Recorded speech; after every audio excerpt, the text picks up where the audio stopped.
আসসালামু আলাইকুম সবাইকে অবস্থা কেমন আছেন? আজ সকালে ঘুম থেকে উঠেই দেখলাম বাহিরে রহমতের বৃষ্টি, মেঘলা আকাশ, ঠান্ডা হাওয়া। এমন আবহাওয়ায় মনটা নিজে থেকেই বলে উঠল আজ খিচুড়ি রান্না করতেই হয়। তো যেই ভাবা সেই কাজ, সাথে সাথেই ফ্রিজ থেকে আদা বাটা, রসুন বাটা আর পেঁয়াজ বাটা বের করে রাখলাম।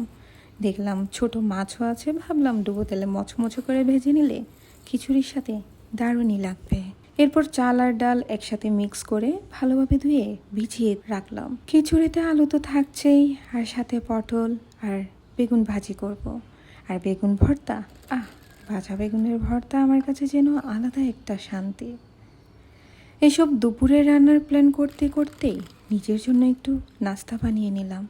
হঠাৎ মন চাইলো আজকের মিষ্টি সকালটা মিষ্টি দিয়েই শুরু হোক।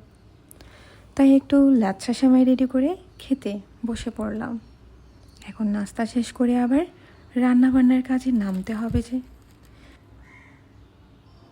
বৃষ্টির দিনে রান্নাঘরের এই ছোট ছোট ব্যস্ততাগুলো দিয়েই কাটে আমার পুরো দিন।